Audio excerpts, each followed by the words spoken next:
This is Chapter 11 of the Miraculous Journey of Edward Tulane.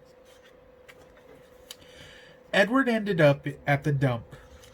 He lay on top of orange peels, coffee grounds, rancid bacon, and rubber tires.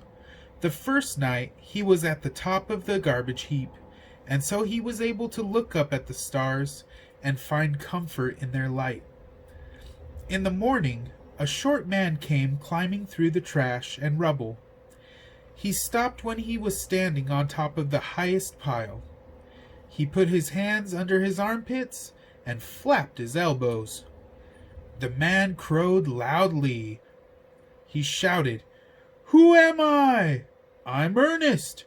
Ernest, who is king of the world. How can I be king of the world? Because I am the king of garbages, and garbage is what the world is made of.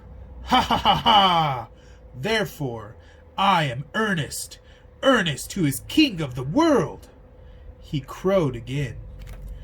Edward was inclined to agree with Ernest's assessment of the world being made of garbage, especially after his second day at the dump, when a load of trash was deposited directly on top of him. He lay there, buried alive. He could not see the sky. He could not see the stars. He could see nothing. What kept Edward going? What gave him hope? Was thinking of how he would find Lolly and exact his revenge. He would pick her up by the ears. He would bury her under a mountain of trash.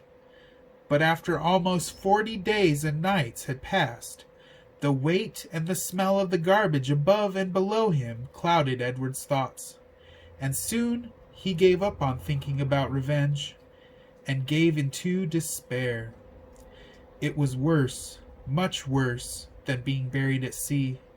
It was worse because Edward was a different rabbit now. He couldn't say how he was different. He just knew that he was. He remembered, again, Pellegrina's story about the princess who had loved nobody. The witch turned her into a warthog because she loved nobody. He understood that now. He heard Pellegrina say, "You disappoint me." "Why?" he asked her. "Why do I disappoint you?" But he knew the answer to that question too. It was because he had not loved Abilene enough. And now she was gone from him, and he would never be able to make it right. And Nellie and Lawrence were gone too. He missed them terribly. He wanted to be with them. The rabbit wondered if that was love.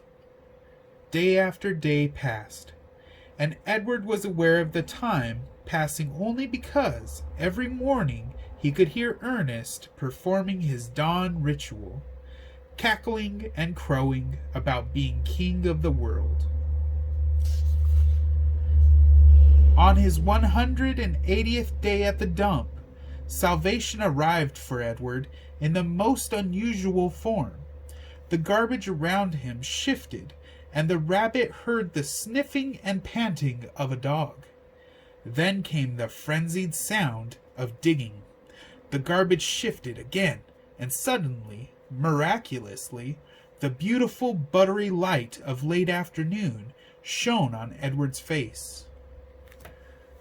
That is the end of Chapter 11. I hope you enjoyed.